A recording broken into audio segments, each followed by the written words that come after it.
अस्सलाम वालेकुम जी, कैसे आप सब खरीद से। मैं हूं मुनीर अहमद सिरात, रियल एस्टेट एंड बिल्डर के प्लेटफॉर्म से।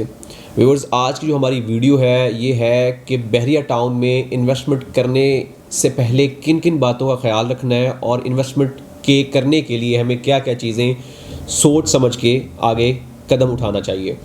तो आज हम अपनी पूरी कोशिश करेंगे कि आपको हर एक सेगमेंट को, हर एक चीज़ को जो है वो कवर करें और आपको प्रॉपर तरीके से बताने की पूरी कोशिश करें। व्यूअर्स, सबसे पहली बात तो ये है कि जब आप इन्वेस्टमेंट करते हैं तो आपके जहन में 2 से 3 सवाल होते हैं कि हम ये इन्वेस्टमेंट जो है ये कितने टाइम के लिए कर रहे हैं, हमारा जो बजट है वो कितना है, हम इसके ऊपर क्या एक्सपेक्ट कर रहे हैं कि हमें कितना इसके ऊपर प्रॉफिट जो है वो एक्सपेक्टेड प्रॉफिट आएगा। क्योंकि ज़ाहिरी बात है कोई भी फिक्स प्रॉफिट तो आप नहीं कह सकते। ज़ाहिरी बात है टाइम की फ्लक्चुएशन से, मार्केट की फ्लक्चुएशन से आप कह सकते हैं कि डिपेंड करता है कि कितना उसके ऊपर प्रॉफिट आएगा। ये सारी चीज़ें आपको मद्देनज़र रख के आगे स्टेप जो है वो उठाना पड़ता है।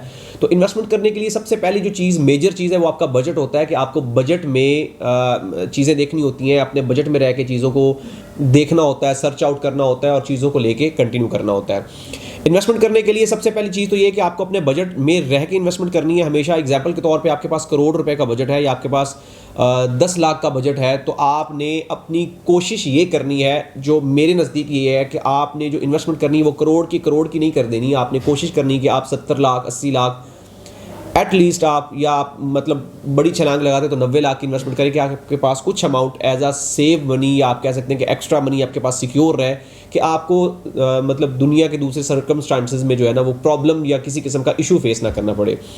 मतलब इन्वेस्टमेंट के लिए हमेशा अपनी एक्स्ट्रा मनी को लगाना चाहिए। ऐसी इन्वेस्टमेंट नहीं करनी चाहिए जिसमें आप अपनी जमा पूंजी लगा के बैठ जाएं। एग्जाम्पल के तौर पे आपके पास करोड़ है और करोड़ का करोड़ आपने लगा दिया, आपके पास मजीद कोई एसेट्स नहीं है, तो एग्जाम्पल के तौर पे प्रॉपर्टी में काफ़ी अप्स एंड डाउन आते हैं। कभी प्रॉपर्टी रुक गई, प्रॉपर्टी ऊपर ना गई, तो उससे होता ये है कि आप अपनी जब सारी जो फ्रूट्स हैं वो एक ही बकेट में डाल के बैठे होते, तो उसमें होता ये है कि आप मतलब प्रेशर में आ जाते हैं, टाइट हो जाते हैं, जिसमें आप गलत फैसले करते हैं और गलत फैसले करने की वजह से आप फिर लॉस करते हैं। तो सबसे पहला जो रूल प्रॉपर्टी में इन्वेस्टमेंट करने का, वो चाहे आप बहरिया टाउन में कर रहे हैं, दुनिया के किसी भी कोने में कर रहे हैं, तो प्रॉपर्टी इन्वेस्टमेंट करते हुए हमेशा अपना सारा फंड्स जो है वो ना लगाएं। दूसरी चीज़ ये है कि जब भी आप प्रॉपर्टी परचेज करें, आपके पास 10 रुपये हैं, तो 10 रुपये की प्रॉपर्टी एक ही परचेज करने की बजाय बेहतर ये है कि आप 10 रुपये की 3 प्रॉपर्टी परचेज करें। उसका फ़ायदा ये होगा कि एग्जाम्पल के तौर पे आपने एक ही चीज़ परचेज़ कर ली, आपने अपने सारे फ्रूट्स एक ही बकेट में डाल दिए, उसमें आप स्टक हो जाते हैं। आप कोई और भी एक्टिविटी करना चाहें तो नहीं कर सकते, आप कोई और फैसला करना चाहें तो नहीं कर सकते। आपके पास एक ही ऑप्शन होगी, आप उसी को लेके कंटिन्यू कर सकते हैं, उसी के ऊपर आपका रिलाय होना होगा, उसी के थ्रू आपने आगे प्रोसीड करना होगा। एग्जाम्पल के तौर पे आपके पास होल्डिंग कैपेसिटी नहीं है और आपने अपने सारी इन्वेस्टमेंट एक ही चीज़ में लगा दी है। अब होगा ये कि एग्जाम्पल के तौर पे खुदा न खास्ता वो नीचे चली गई, तो आपने अपनी सारी अमाउंट स्टक कर दी, आपके पास कुछ और करने को नहीं होगा। लिहाजा अगर आपके पास होल्डिंग कैपेसिटी नहीं होगी, आप उसको ज़्यादा टाइम के लिए कंटिन्यू नहीं कर सकेंगे, तो उसमें आप फिर गलत फैसले करेंगे, फिर आप पैनिक होकर गलत फैसले करेंगे, आप प्रॉपर्टी को सेल करेंगे। जब प्रॉपर्टी को आप सेल करेंगे तो आपको उसके ऊपर लॉस होगा। ये सारी चीज़ें आपको मतलब बताने का मकसद ये है कि जब भी इन्वेस्टमेंट करें तो मुख्तलिफ चीज़ों में इन्वेस्टमेंट करें। खुदा ना खास्ता मार्केट प्रॉपर तरीके से डाउनफॉल में है तो आप उसमें से किसी एक चीज़ को क्विट करें, निकालें, डिस्पोज ऑफ करें, उस पैसे को अपनी दूसरी किसी चीज़ में लगाएं और उससे अपनी ज़रूरियात ज़िंदगी को कंटिन्यू करें। आपकी जो दूसरी 3-4 प्रॉपर्टीज़ होंगी उनको पड़ा रहने दें, तब तक पड़ा रहने दें जब तक उनके ऊपर अच्छा प्रॉफिट नहीं आता। उसमें होगा ये कि आपके पास भी रिलैक्सेशन होगी, कि आपके पास एक्स्ट्रा मनी होगी, आप उसके थ्रू कंटिन्यू कर रहे होंगे चीज़ों को। आपके पास ऐसी चीज़ें होंगी जिसके थ्रू आप कंटिन्यू कर सकते हैं। लिहाजा हमेशा इन्वेस्टमेंट करने के लिए एक ही चीज़ में सारे पैसे नहीं डालने, हमेशा मुख्तलिफ छोटी छोटी चीज़ें परचेज कर लेनी है, जिससे आप किसी भी तरीके से डिस्टर्ब या परेशान ना हो।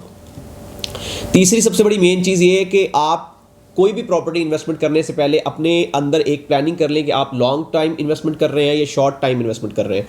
ये बहुत अहम चीज़ है, क्योंकि होता ये कि कुछ प्रॉपर्टीज़ ऐसी होती हैं जो कि लॉन्ग टर्म में आपको प्रॉफिट देती हैं, कुछ प्रॉपर्टीज़ ऐसी होती है जो शॉर्ट टर्म्स में आपको प्रॉफिट देती हैं। अब एग्जांपल के तौर पे आपने शॉर्ट टर्म इन्वेस्टमेंट कर ली और आपने प्रॉपर्टी ऐसी परचेज कर ली जो लॉन्ग टर्म वाली है, तो उसमें होगा ये कि आपने अपने माइंड के हिसाब से परचेज़ की होगी। होगा ये कि जब आप उसको शॉर्ट टर्म की लेके चलेंगे आपको प्रॉफिट नहीं देगी, आप पैनिक होंगे, आप डिस्टर्ब होंगे, और आप जब डिस्टर्ब होंगे तो आप वो वाला फैसला करेंगे जो एक गलत फैसला होगा। जब आप सस्ती चीज़ बेचेंगे तो ऑब्वियसली फिर आपको नुकसान होगा। लिहाजा एक चीज़ हमेशा अपने जेहन में रखें कि बजट में रहते हुए और टाइम फ्रेम को मद्देनजर रखते हुए चीज़ों को आपने परचेज करना है। अब एक चीज़ ये होती है कि शॉर्ट टाइम वाली प्रॉपर्टी कौन सी होती है, लॉन्ग टाइम वाली प्रॉपर्टी कौन सी होती है। हमेशा एक बात ध्यान में रखिए, जो कमर्शियल प्रॉपर्टीज़ हैं वो शॉर्ट टाइम या शॉर्ट टर्म इन्वेस्टमेंट नहीं होती। कमर्शियल प्रॉपर्टी ऐसी प्रॉपर्टी होती है, ऐसी इन्वेस्टमेंट होती है जिसको आपको मिनिमम 2 से 3 साल होल्ड करना होता है।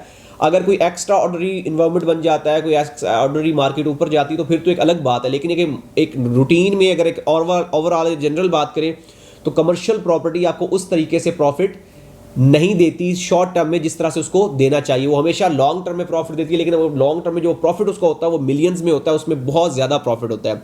हमेशा शॉर्ट टर्म वाली प्रॉपर्टी ऐसी होती है जो कि छोटी अमाउंट की हो, जिसकी अमाउंट मैक्सिमम 10 लाख, 20 लाख, 50 लाख या करोड़ के अंदर की अमाउंट हो, उसको आप लेके चल सकते हैं, उसी को लेके आप आगे कंटिन्यू कर सकते हैं, उसकी ट्रेडिंग हो सकती है, क्योंकि मार्केट डिमांड एंड सप्लाई पे फ्लक्चुएट होती है।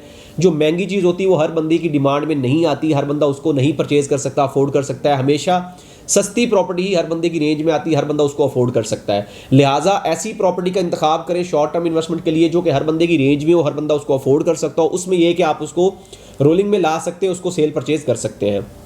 सेकंड चीज़ है कि शॉर्ट टर्म में वैसी इन्वेस्टमेंट करनी चाहिए जिसकी मार्केट में डिमांड ज़्यादा हो। जिसकी सप्लाई ज़्यादा होगी उसकी मार्केट में शॉर्ट टर्म इन्वेस्टमेंट के लिए वो सूटेबल नहीं होगा। जिसकी डिमांड ज़्यादा होगी ऑब्वियसली उसकी प्राइस उसी हिसाब से इंक्रीज़ होगी। तो हमेशा दो चीज़ें ध्यान में रखें, एक तो छोटे बजट वाली और दूसरी जिसकी डिमांड ज़्यादा हो वो शॉर्ट टर्म इन्वेस्टमेंट में करें। और ऐसी प्रॉपर्टी जिसमें आपके पास बजट एक्स्ट्रा हो, बड़े बजट वाली, और जिसकी मार्केट में अभी डिमांड ना हो, इसकी प्राइस अभी थोड़ी सी कम हो कंपैरेटिवली अगर आप देखें, तो वैसी प्रॉपर्टी जो होती है वो लॉन्ग टर्म इन्वेस्टमेंट के लिए होती है। तो दो चीज़ें हमेशा ध्यान में रखें, short term long term investment करने से पहले आप प्रॉपर्टी को स्टडी करें, उसको देखें कि वो किस कैटेगरी में जाके फॉल कर रही है, फिर उस हिसाब से उसको आगे आप कंटिन्यू करें। अब सबसे मेन चीज़, सबसे मेजर चीज़ वो ये है कि प्रॉपर्टी इन्वेस्टमेंट करने के लिए आप सबसे पहले ये देखते हैं कि प्रॉपर्टी आया कि सिक्योर है कि नहीं। हमेशा मेरी रिकमेंडेशन ये है कि ऐसी प्रॉपर्टी में इन्वेस्टमेंट करें, ऐसी प्रॉपर्टी में अपने एसेट्स लगाएं जो कि फिजिकली एग्जिस्ट करती हो, जो क्लियर हो, जो ऑन ग्राउंड हो, जिसमें आपको किसी किस्म का कोई प्रॉब्लम या इशू फेस ना करना पड़े। बहरिया में काफ़ी सारे इशूज़ हुए, काफ़ी सारे लोगों को प्रॉब्लम्स और इशूज़ फेस करना पड़े। तो मेरी एक सजेशन है कि हमेशा ऐसी प्रॉपर्टी में इन्वेस्टमेंट करें जो कि फिजिकली एग्जिस्ट करती हो, जिसके ऊपर आपको नज़र आ रहा हो कि आपको कब्जा मिल जाएगा, जिसमें आपको चीज़ों को लेकर कंटिन्यू करना आसान हो जाएगा। जो प्रॉपर्टी होती है जो फिजिकली एग्जिस्ट नहीं करती होती, हवा में होती है, वो जाहिर बात है एक बहुत बड़ा रिस्क होता है उसमें। जाहिरी बात है प्रॉफिट भी उसी हिसाब से होता है, लेकिन उसमें रिस्क भी लेना पड़ता है। अगर आप रिस्क ले सकते हैं, आपके पास प्रॉपर्टी होल्ड करने की कैपेसिटी है, तो फिर ऑब्वियसली आप उसकी तरफ भी कंटिन्यू कर सकते हैं। लेकिन अगर आपके पास होल्डिंग कैपेसिटी नहीं है, आपके पास टोटली एसेट्स नहीं है, तो फिर आप ऐसी प्रॉपर्टी में जाएं जो कि फिजिकली एग्जिस्ट करती है। अब आती है बात कि आपने प्रॉपर्टी इन्वेस्टमेंट करने के लिए एक चीज़ ज़हन में रखनी है कि बहरिया टाउन कराची में अब इसको दो फेजेस में डिवाइड कर रहे हैं। इसमें एक फेज़ ऐसा है जो कि इसका बिल्कुल मैच्योरिटी की तरफ है, जिसको स्टेडियम से अगले वाली प्रॉपर्टी कहेंगे, जो स्टेडियम से लेके आपकी मेन शाहरा तक, जो आपकी सुपर हाईवे उस तक जो है प्रॉपर्टी, इसको हम एक फेज़ करेंगे, और स्टेडियम से अगली वाली प्रॉपर्टी को हम दूसरा फेज़ कहेंगे। बेसिकली जो स्टेडियम से पहले वाली प्रॉपर्टी है, सारी प्रॉपर्टी मैच्योर हो चुकी है। वहाँ पे आप कह सकते हैं कि बहरिया ने पोजेसन दे दिए, घर बनना शुरू हो चुके हैं और वहाँ पे लोगों ने रहना शुरू भी कर दिया है। तो ऐसी प्रॉपर्टी में आपको कंपैरेटिवली जो गेन होगा, जो प्रॉफिट होगा, वो कंपैरेटिवली थोड़ा सा कम होगा। इन्वेस्टमेंट ज़्यादा होगी लेकिन आपको जो प्रॉफिट है वो थोड़ा सा कम होगा। ये प्रॉपर्टी आप देख सकते हैं इन्वेस्टमेंट के लिए भी और रेजिडेंशियल पर्पस के लिए भी। लेकिन स्टेडियम के बाद वाली प्रॉपर्टी खालिसन जो है वो इन्वेस्टमेंट की प्रॉपर्टी है। वहाँ पे अभी इनिशियल स्टेज पे प्रॉपर्टीज़ हैं, वहाँ पे आपको सस्ती चीज़ें मिल जाएंगी, वो अभी तक लाइक अ बॉर्न बेबी है। वहाँ पे आप इन्वेस्ट करते हैं तो वहाँ पे आपको अच्छा प्रॉफिट मिलेगा। वो रेजिडेंशियल पॉइंट ऑफ व्यू से अभी फिल वक्त जो है वो सूटेबल नहीं है, लेकिन इन्वेस्टमेंट के लिए बहुत ज़्यादा सूटेबल है। उसमें आप 2 साल 3 साल होल्ड कर लेंगे, स्टेडियम के ऑपरेशन होने के बाद वो प्रॉपर्टीज़ एकदम से बूम पकड़ेगी। प्रॉपर्टी हमेशा उस बंदे को प्रॉफिट देती है जो बंदा होल्डिंग कैपेसिटी रखता है। जिस बंदे के पास होल्डिंग कैपेसिटी नहीं है वो प्रॉपर्टी में इन्वेस्टमेंट करने में लॉस कमाता है। प्रॉपर्टी हमेशा होल्डिंग कैपेसिटी वाली बंदे को, जिस बंदे के पास टाइम होता है, जिसके बंदे के पास सब्र होता है, जो बंदा रिलैक्स होकर काम करता है, हमेशा प्रॉपर्टी उसको प्रॉफिट देती है। हमेशा प्रॉपर्टी में इन्वेस्टमेंट करने के लिए आपको एक चीज़ ध्यान में रखनी है, अपना बजट के अंदर रह के करनी है, प्रॉपर्टी को स्टडी करके करनी है, और प्रॉपर्टी ऐसी में करनी है जिस प्रॉपर्टी में आपको नजर आ रहा हो कि इसमें गेन है। चौथी सबसे मेन चीज़ है कि आपने रिलैक्स होकर और बिल्कुल भी पैनिक नहीं होना प्रॉपर्टी के मामले में, क्योंकि अगर आप पैनिक होंगे तो आपको ये प्रॉपर्टी लॉस देगी। बाकी इसमें एक चीज़ वाजिया है कि प्रॉपर्टी आप कहीं भी परचेज करते हैं तो प्रॉपर्टी दुनिया का वाहिद बिजनेस है जिसमें लॉस नहीं है, अगर आपके पास होल्डिंग कैपेसिटी है, अगर आप सब्र और तहम्मुल से काम लेते हैं। तो हमारी कोशिश होती है कि आपको मुफीद और नहायत ही कारआमद मशवरे जो है प्रोवाइड करें, जिसमें आप नेक्स्ट स्टेप लेने के लिए या कोई फैसला करने के लिए आपको किसी किस्म की दिक्कत या परेशानी ना हो। इंशाल्लाह हमारे यूट्यूब चैनल पर आपको बेहतर और बेहतरीन इंफॉर्मेशन से भरी हुई वीडियोज़ मिलती रहेंगी। हमारा यूट्यूब चैनल ज़रूर सब्सक्राइब करें। इंशाल्लाह मिलते हैं एक नई वीडियो के साथ। अल्लाह हाफिज़।